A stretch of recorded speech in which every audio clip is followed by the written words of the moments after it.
오늘 주시는 말씀은 마태복음 13장 53절에서 56절까지의 말씀입니다. 예수께서 이 모든 비유를 마치신 후에 그곳을 떠나서 고향으로 돌아가사 그들의 회당에서 가르치시니 그들이 놀라 이르되 이 사람의 이 지혜와 이런 능력이 어디서 났느냐? 이는 그 목수의 아들이 아니냐? 그 어머니는 마리아, 그 형제들은 야고보, 요셉, 시몬, 유다라 하지 않느냐? 그 누이들은 다 우리와 함께 있지 아니하냐? 그런즉 이 사람의 이 모든 것이 어디서 났느냐 하고. 할렐루야. 오늘도 주 안에서 아름다운 날입니다. 오늘은 빛소금의 전도대가 다시 활동을 재개하는 날이기도 합니다. 전도하는 전도팀에 성령 충만함과 하늘의 권능을 더하셔서 담대히 복음을 전하도록 기도해 주시기 바랍니다. 기도의 힘이 현장에서는 아주 크게 나타납니다. 나가서 전도하는 자나 후방에서 기도로 지원하는 자나 같은 은혜에 임할 줄로 믿습니다. 마태복음 13장에서 우리는 여러 가지 예수님의 비유들을 살펴보았습니다. 이제 모든 비유의 가르치심을 마치신 후에 예수님은 고향으로 돌아오셨습니다. 53절, 54절에 보시면 예수께서 이 모든 비유를 마치신 후에 그곳을 떠나서 고향으로 돌아가사 그들의 회당에서 가르치시니 이렇게 말씀하죠. 마태복음에는 예수님의 고향이 어디인지 말하지 않지만 누가복음에 보면 예수님이 자라나신 곳이 나사렛이다 이렇게 밝혀주고 있습니다. 예수님은 처음에 이 베들레헴에서 태어나셨지만 헤롯을 피해 애굽으로 잠시 피신을 합니다. 그러다 다시 이스라엘 땅으로 돌아왔는데요. 그때 예수님 가족은 나사렛으로 이주합니다. 그래서 실제로 예수님을 부를 때 나사렛 예수 이렇게 부르는 것을 보게 되는데 예수님의 가족이 나사렛에 정착하게 된 것은 바로 말씀을 이루기 위한 것이다 라고 성경은 기록합니다.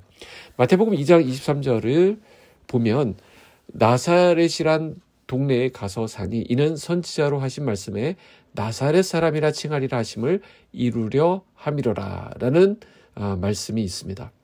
자, 예수님은 어쨌든 이곳에서 30년 동안 조용히 목수의 아들로 사셨습니다.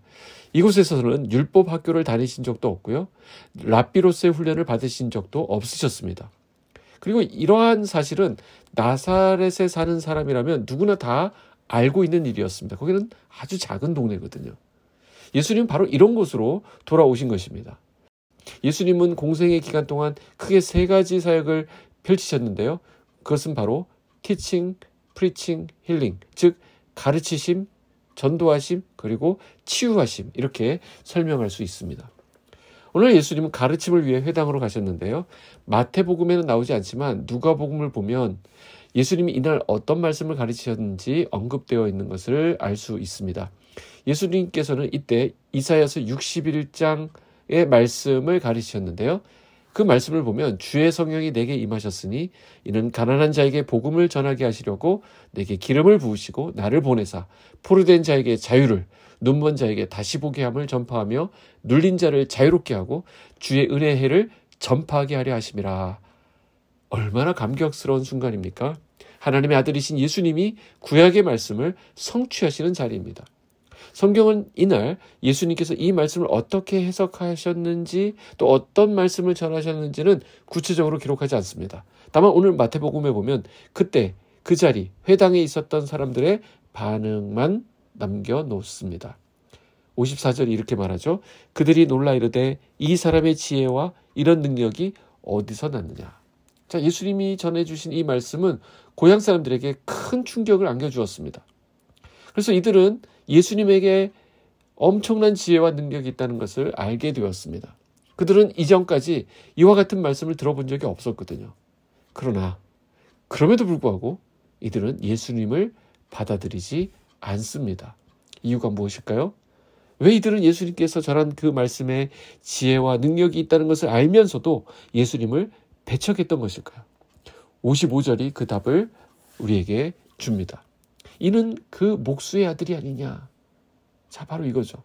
이들의 눈에는 예수님은 단지 자신들이 잘 알고 있던 그 목수의 아들일 뿐이었습니다. 예수님의 부모는 물론이고요. 그 형제들까지도 너무나도 잘 알고 있었습니다. 자, 이와 같은 생각이 예수님을 구주로 받아들이고 예수님을 믿는 데 있어서 장벽이 되어버렸습니다. 이와 같은 편견은 예수님마저도 배척하게 했습니다. 예수님은 고향인 나사렛에서 환영받지 못하고 배척을 당하셨습니다. 나사렛 사람들이 예수님을 잘 알고 있다고 하는 그 바로 편견 때문에 그런 것입니다. 여러분, 편견이 무엇입니까? 한쪽으로 치우친 사고로 보는 것입니다. 선입견과 고정관념을 가지고 판단하고 그렇게 보는 것입니다. 이 편견이 얼마나 많은 차별을 낳는지 모릅니다. 바로 우리 안에도 여러 가지 모습의 편견이 있는 것을 부인할 수 없습니다. 편견은 사실을 사실대로 보지 못하게 왜곡시키고 또 오해를 불러일으킵니다. 편견 그 자체도 무섭지만 편견에다가 감정까지 섞이게 되면 더욱더 위험해지는 것을 봅니다. 감정적인 편견을 가지고 누군가를 바라보기 시작하면 그 사람의 모든 것이 싫어지는 것입니다. 그가 하는 말, 그가 하는 행동, 그와 관련된 모든 것들이 다 밉게 보이기 마련입니다. 우리 인생의 중심은 변덕투성인 내가 될 수 없다는 것을 우리가 인정해야 합니다. 오늘 우리의 약함을 인정하는 은혜가 있기를 원합니다. 우리는 내 삶의 기준이 될 수 없습니다.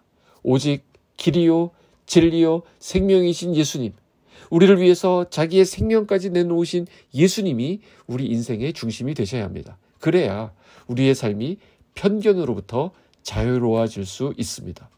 하나님의 말씀을 나의 생각과 판단의 중심에 놓아야 편견으로부터 우리는 자유로워질 수 있습니다.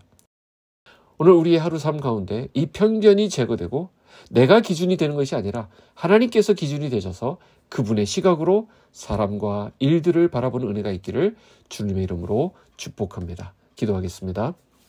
하나님 아버지 감사합니다. 오늘도 말씀으로 우리에게 교훈하시고 하루의 길을 열어주시니 감사합니다. 사랑의 주님, 편견과 아집에 사로잡혀 있는 우리를 불쌍히 여겨 주시옵소서. 내가 기준이 되어서 서로를 판단하고 차별하는 것이 바로 우리의 모습임을 고백합니다. 삐딱한 시선이 예수님마저도 배척하게 했던 것을 봅니다. 내 안에 있는 쓴뿌리가 제거되게 하시고 편견 없이 차별 없이 사람을 대할 수 있는 우리 모든 빛소금 성도들 되게 하여 주시옵소서. 이것이 참 어렵다는 것을 압니다. 그러나 오늘 이 말씀 앞에 우리가 순종하기 원합니다. 은혜를 부어주시고 또한 잘 감당하게 하여 주시옵소서. 오늘 시작하는 전도팀에 큰 권능과 기쁨을 허락하여 주시길 원합니다. 예수님의 이름으로 기도하옵나이다. 아멘.